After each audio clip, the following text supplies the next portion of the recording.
오늘 우리에게 주신 하나님 말씀은 역대하 35장 20절로 27절까지의 말씀입니다. 구약성경 707쪽쯤에 있습니다. 역대하 35장 20절로 27절까지의 말씀을 우리 함께 읽도록 하겠습니다. 역대하 35장 20절로 27절까지의 말씀입니다. 우리 함께 읽겠습니다. 이 모든 일 후 곧 요시야가 성전을 정돈하기를 마친 후에 애굽 왕 느고가 유브라데 강가에 갈그미스를 치러 올라왔으므로 요시야가 나가서 방비하였더니 느고가 요시야에게 사신을 보내어 이르되 유다 왕이여, 내가 그대와 무슨 관계가 있느냐?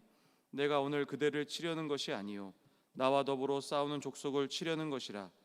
하나님이 나에게 명령하사 속히 하라 하셨은즉 하나님이 나와 함께 계시니 그대는 하나님을 거스르지 말라.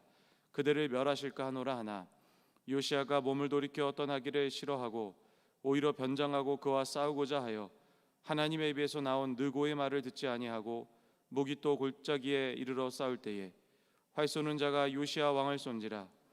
왕이 그의 신하들에게 이르되 내가 중상을 입었으니 나를 도와 나가게 하라.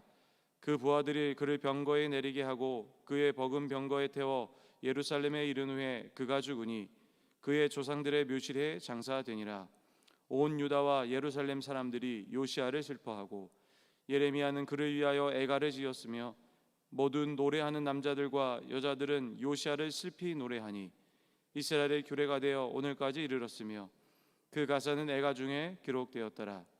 요시야의 남은 사적과 여호와의 율법에 기록된 대로 행한 모든 선한 일과 그의 처음부터 끝까지 행적은 이스라엘과 유대 열왕기에 기록되니라. 아멘. 할렐루야. 천둥이 치나 비가 오나 또 함께 하나님 앞에 예배하시고 또한 기도로 나오신 우리 성도님들의 기도에 하나님께서 반드시 응답하실 줄 믿습니다. 또 온라인으로 예배드리시는 성도님들도 동일한 은혜가 함께 하실 줄 믿습니다. 저는 오늘 이 역대하 35장의 말씀을 중심으로 정말 다르다라는 말씀의 제목을 가지고 이 말씀을 전하도록 하겠습니다. 8살의 나이에 왕위에 올랐던, 그리고 31년간 유다를 통치했던 요시야 왕이 참으로 허무하게 죽습니다. 이 남유다를 기준으로 북쪽에 있었던 이 아수르란 나라가 점점점 쇠약하고, 그리고 신흥국이었던 바벨론이란 나라가 점점점 강대지자 남쪽의 강국이었던 이 애굽이라는 나라의 왕 느고가 이들을 통제할 필요가 있다라는 생각을 가지고 군대를 거지고 이 유브라데 강가에 있었던 갈그미스란 지역을 점령하기 위해서 군대를 끌고 이제 올라오게 되었습니다. 이제 애굽이 이 갈그미스를 지나가고자 하면 반드시 지나가야 하는 땅이 있었는데 바로 거기가 이 유다의 땅이었습니다. 유다의 왕 요시야는 이 자신의 영토에 침범했던 이 애굽의 군대가 이제 이 침범을 하자 이 요시야는 군대를 거느리고 이제 이 땅으로 나가게 되는 것이죠. 그런데 이때 요시야 왕이 이름 모를 애굽 군대의 군사의 활에 맞아 이제 죽게 되는 것입니다. 그의 죽음이 참으로 허무하다, 그리고 허망하다라고 느끼는 것은 그의 삶이, 그 평생의 삶이 하나님 앞에 선한 일을 했던 이 사람이었다라는 거예요. 그래서 하나님께서는 이 요시야 왕의 모습에 기뻐했다라는 표현들이 참으로 많이 기록이 되어 있습니다. 그러니까 예를 들면 이런 겁니다. 내 주위에 평생 동안 사람들을 섬기고 선한 일을 했던 사람이 있다라고 생각해 보시기 바랍니다. 그 사람이 근데 허무하게 죽는다거나 그 평생 고통받아야만 하는 어떤 이를 모를 불치병에 걸렸다고 한다면 여러분 어떻게 생각하시겠습니까? 직접 와닿지 않으신 것 같아서 제가 또 다른 예를 든다면, 만약 여러분에게 그 일이 일어났다고 한다면, 평생을 하나님을 잘 섬겼는데, 성경은 이 위대한 요시야 왕에 대하여 이 두 가지 평가를 내리고 있습니다. 첫 번째로 요시야 왕은 유월절을 정말로 제대로 잘 지킨 왕이라는 것입니다. 본문의 역대하 35장 18절에 보시면 이런 평가를 합니다. 선지자 사무엘 이후로 이스라엘 가운데서 유월절을 이같이 지키지 못하였고 이스라엘 모든 왕들도 요시야가 제사장들과 레위 사람들과 모인 온 유다와 이스라엘 무리와 예루살렘 주민과 함께 지킨 것처럼은 유월절을 지키지 못하였더라. 이 구절은 무엇을 얘기하냐? 이스라엘의 역대 왕 중에 유월절을 제대로 지킨 왕이 한 명도 없었다라는 거예요. 자, 역대 이스라엘 왕의 이름 안에는 어떤 사람들이 들어가냐면 여러분들이 잘 아시는 다윗 왕도 들어갑니다. 그러니까 다윗 왕도 그러지 못했던 거예요. 그리고 우리가 또 우리 이번 주에 봤던 이 유다의 위대한 왕 히스기야도 그렇게 하지 못한 거예요. 그러니까 역대의 모든 왕들이 그러지 못했는데 요시야 왕이 이 유월절을 제대로 지켰다라는 거죠. 도대체 유월절이 어떤 의미인가? 그러니까 유월절은 이 애굽에서 종생활했던 이스라엘에게는 아주 중요한 의미를 담습니다. 이스라엘에게 있어서 유월절이라는 건 무엇이냐면 바로 회생의 기회였어요. 새로워지는 기회였다라는 거죠. 또 하나님 백성으로서 하나님의 약속을 받고 이 가나안 땅에 들어가게 되는 시작, 새로운 시작을 의미하는 아주 중요한 날이었다라는 거죠. 그런데 이처럼 중요한 날이었던 유월절을 지키는 왕이 역대 없었다라는 거예요. 여러분, 유월절을 지키지 못했다는 것은 무엇을 의미할까요? 이런 거죠. 유월절의 참된 의미를 몰랐다라는 거예요. 어떤 왕들도. 그러나 요시야 왕은 이 유월절의 의미를 깨닫고 하나님의 약속에 따라 바로 이 유월절을 지켰다라는 것입니다. 요시야 왕이 이 유월절을 지키기 위해서 어떻게 많은 노력을 했냐면 먼저 자신이 가지고 있는 많은 것을 유월절을 지키기 위해서 내어놓았습니다. 그는 자신이 소유하고 있었던 어린 양과 어린 염소를 무려 3만 마리를 하나님 앞에 드려요. 그리고 수소를 얼마나 드리냐면 3천 마리를 드립니다. 이 양이 얼마나 어마어마한지 잘 이해가 되지 않을 수 있습니다.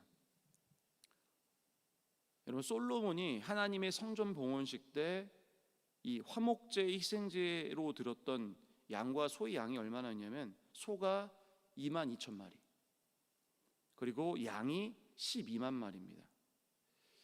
여러분 이제 대충 생각해 보시면 계산해 보면 아시겠지만 실제로 요시야 왕이 드린 제물과 솔로몬의 제물을 비교했을 때 솔로몬 왕이 4배를 더 많이 드렸습니다. 그러니까 분명히 솔로몬이 더 많은 것을 드린 것이 분명하죠. 그러나 솔로몬이 더 많은 것을 드렸다라고 이야기할 수가 없습니다.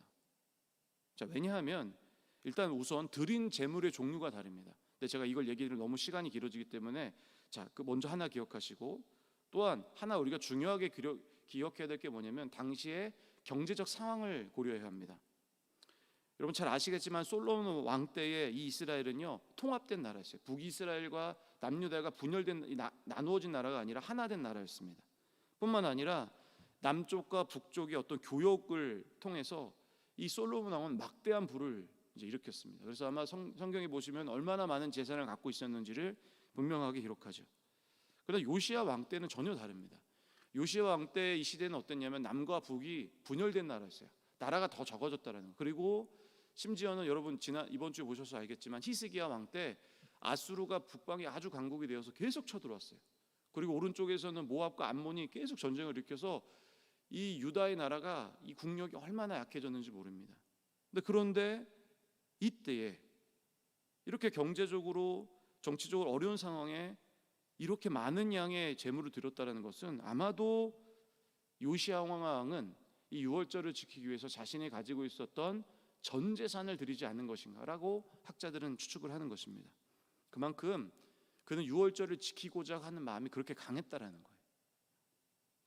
두 번째로 요시야 왕에 대한 평가가 뭐냐면 이제 열왕기서의 이제 열왕기에 대한 평가인데 열왕기하 23장 25절에 보면 요시야 왕같이 마음을 다하여 뜻을 다하여 힘을 다하여 모세의 모든 율법을 따라 여호와께로 돌이킨 왕은 요시야 전에도 없었고 후에도 그와 같은 자가 없었더라. 여러분 이의 평가는 얼마나 큰 평가입니까? 여러분에게 하나님이 자 정우가 너 이전에는 너와 같은 사람도 없었고 이후에도 너 같은 사람이 없을 거다. 이거 얼마나 위대한 평가 아니겠습니까? 여러분 이 말씀 어디서 한번 들어본 말씀 아니겠습니까? 신명기서에서 나온 말씀입니다. 하나님께서 모세를 통해서 야 이스라엘 백성아 너희들이 나를 이렇게 섬겨야 된다. 너희는 마음을 다하고 뜻을 다하고 힘을 다하여 나를 섬기라. 그리고 예수님께서 신약 성경에 뭐라고 하셨습니까? 어느 사람이 찾아와서 도대체 하나님을 어떻게 섬겨야 합니까? 이웃을 어떻게 섬겨야 합니까? 묻는 그 질문에 마음을 다하고 그리고 목숨을 다하고 힘을 다하여 내 하나님을 섬기라. 그러니까 그만큼 아주 중요한 구절이에요, 성경에서. 그런데 요시야 왕만이 성경의 어떤 인물도 이런 평가를 받은 사람이 없어요. 마음을 다하여 뜻을 다하여 힘을 다하여 하나님 섬긴 사람 요시야. 그러니까 이처럼 위대한 왕이에요. 그래서 열왕기하 22장 2절에 보면 그의 탄생과 왕의 즉위를 보면서 이 열왕기서 기자는 뭐라고 평가하냐면 이렇게 평가합니다. 요시야가 여호와 보시기에 정직히 행하여 그의 조상 다윗의 모든 길로 행하고 좌우로 치우치지 아니하였더라. 이렇게 정리하는 거죠. 그러니까 이만큼 위대한 왕이다라는 거예요. 그의 삶을 보면 정말 딱 그렇습니다. 어떻습니까? 8살의 왕이 오른 이후에 딱 18년이라는 시간 지났을 때 그가 뭘 하냐면 무너진 성전을 보수합니다.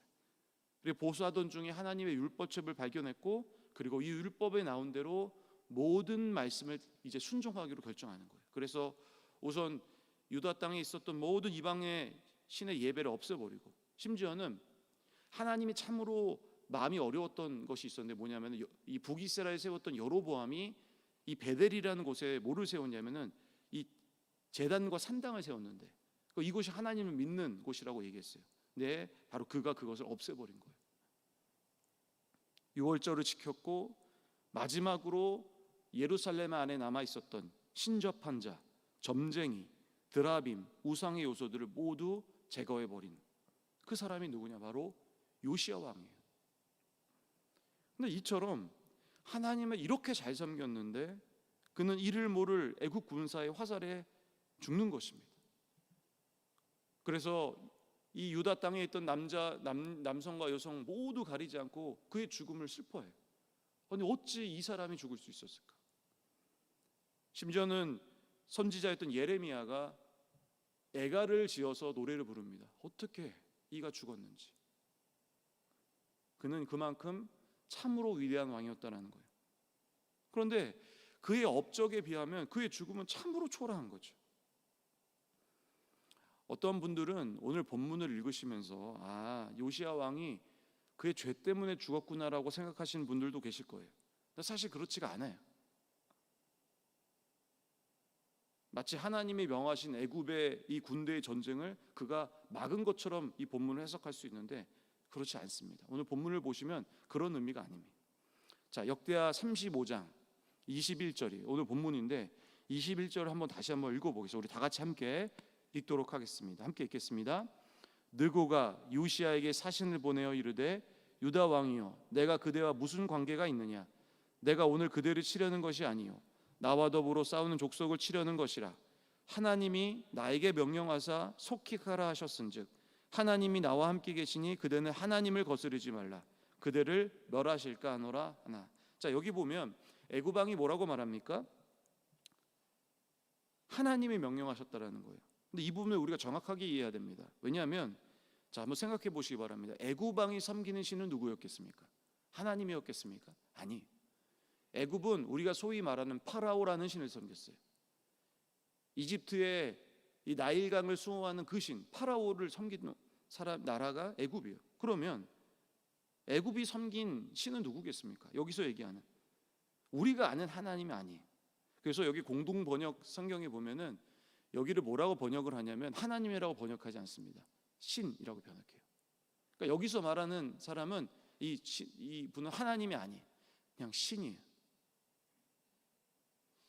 21절에 나오는 것처럼 22절에 보면은 이 하나님이란 표현을 성경은 뭐라고 번역을 하냐면 히브리어로 엘로힘이라고 번역합니다. 근데 엘로힘이라는 것은 여러분 잘 아시다시피 우리가 성경에 보면은 하나님으로 해석하는 번역들이 많습니다. 그러나 열왕기상에 보면 이제 제가 찾아보지는 않을 텐데 열왕기상 11절에 보시면 시돈의 여신이라는 표현을 해석을 하거든요. 시돈의 여신 이렇게 표현해요.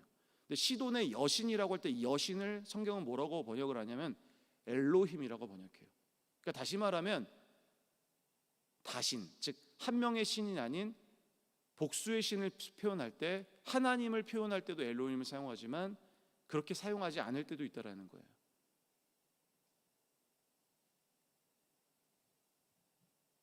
그러므로 이 애굽왕의 말을 마치 하나님의 명령으로 해석한다라는 것은 옳지 않다라는 거죠. 그 심지어 열왕기서는, 그러니까 역대기는 어떤 희망의 관점으로서 어떤 좋은 부분을 많이 기록하려고 했거든요. 근데 역대기는 그런데 열왕기서는 어떻게 성경을 쓰냐면 아주 팩트를 정확하게 써요. 다윗의 허물도 다 기록하죠. 그런데 이렇게 팩트를 정확하게 기록하는 열왕기서에서는 전혀 이 요시야 왕의 흠을 기록한 게 없다라는 거예요. 이 사건도 마찬가지예요. 하나님의 명령을 거스러서 화살에 죽었다라는 기록 자체가 없습니다. 자, 요시야 왕의 입장에서 생각해 보시기 바랍니다. 요시야 왕의 입장에서는 당시 유다는 바벨론과 동맹 관계였어요. 근데 애굽이 바벨론을 전쟁하려고 하는 거예요. 심지어는 자신의 나라를 영토로 침범을 해요. 여러분, 당시의 시대적 상황을 봤을 때 영토를 침범해서 그 나라가 지나가는데 그것을 그냥 둔다라는 것은 무엇을 상징하냐면 속국을 의미해요. 그러니까 다시 말하면 요시야 왕이 그냥 그 상태로 애굽 왕이 지나가게 뒀다라는 것은 무엇을 얘기하냐면 유다는 애굽의 속국이다, 이런 뜻이에요. 근데 그렇다고 한다면 이 얘기는 전혀 우리가 생각하지 못한 해석이 된다라는 거죠. 그럼 도대체 요시야 왕은 이유도 없이 죽었고 어떤 잘못으로 죽인 것도 아니에요. 근데 왜 도대체 그는 죽을 수밖에 없었을까? 우리가 그걸 추측해 볼 수 있는 한 가지 표현이 있습니다. 열왕기하 23장 26절과 27절인데 이거는 이제 요시야 왕 때 기록이 아니라 므낫세 왕 때 기록이에요. 바로 그의 할아버지 므낫세 왕. 자, 여기 뭐라고 기록을 하냐면 이렇게 기록합니다. 그러나 여호와께서 유다를 향하여 내리신 그 크게 타오르는 진노를 돌이키지 아니하셨으니 이는 므낫세가 여호와를 경노하게 한 그 모든 경노 때문이라. 여호와께서 이르시되 내가 이스라엘을 물리친 것 같이 유다도 내 앞에서 물리치며 내가 택한 이 성 예루살렘과 내 이름을 거기에 두리라 한 이 성전을 버리라 하셨더라. 그러니까 하나님은 이미 요시야 왕의 할아버지인 므낫세 왕 때부터 이미 예루살렘을 버리기로 결정을 했다는 거예요. 이 구절은 요시야 왕의 위대함과는 상관없이 유다는 어떻게 된다는 것입니까? 멸망할 수밖에 없었다라는 거죠. 그리고 한 가지 또 볼 수 있는 표현이 있습니다. 예레미야서 3장 6절에 보시면 요시야 왕 때의 백성들의 모습을 이야기해요. 자, 뭐라고 기록을 하냐면 예레미야 3장 6절에 보면 요시야 왕 때에 여호와께서 또 내게 이르시되 너는 배역한 이스라엘의 행한 바를 보았느냐? 그가 모든 높은 산에 오르며 모든 푸른 나무 아래에 가서 거기서 행음하였도다. 자, 이건 무슨 얘기입니까? 요시야 왕은 그렇게 위대한 일을 했었어요, 예루살렘에서. 그러나 그의 백성의 수준이 어땠다고 했다고 합니까? 이 푸른 나무라는 건 모든 나무 위에 있다라는 거거든요. 그러니까 사람들이 모든 보는 곳 앞에서 행음했다. 지금 무엇을 얘기합니까? 합법적인 성관계를 하지 않았다라는 거예요. 사람들 보는 앞에서. 그만큼 요시야 왕의 이 모습과 실제 백성들의 모습의 수준이 굉장히 차이가 있었다라는 걸 얘기하죠. 그러니까 요시야 왕만큼 못 따라갔다라는 거예요. 자,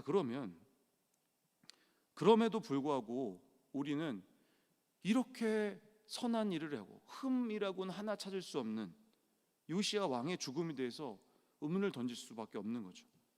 제 주위에 어떤 분이 계셨냐면 평생을 재산을 모았는데 그 재산을 가지고 사람들을 이 밥차를 운영해서 가난한 사람을 나눠주는 일을 분이 계셨어요. 근데 이분이 갑자기 어느 날 불치병에 걸린 거예요. 근데 매일 고통스러운 병이에요. 병원에는 치료가 안 된대요. 돈을 벌써 수억을 갖다 사용해서 치료해 보려고 했지만 민간 요법을 다 했지만 하나도 못 고친 거예요. 자, 만약에 그런 일들이 우리 삶 가운데 일어났다고 한다면, 여러분, 우리 요시야 왕에 대한 이런 이야기를 들을 때도 이런 의문을 질문할 수 있지 않겠습니까? 하나님 왜 이렇게 그를 허무하게 죽여야만 했는가? 또한 오히려 만약에 백성들의 수준이 그렇지 않았다면 요시야 왕을 통해서 다윗처럼 새롭게 하면 되는 것이 아닌가?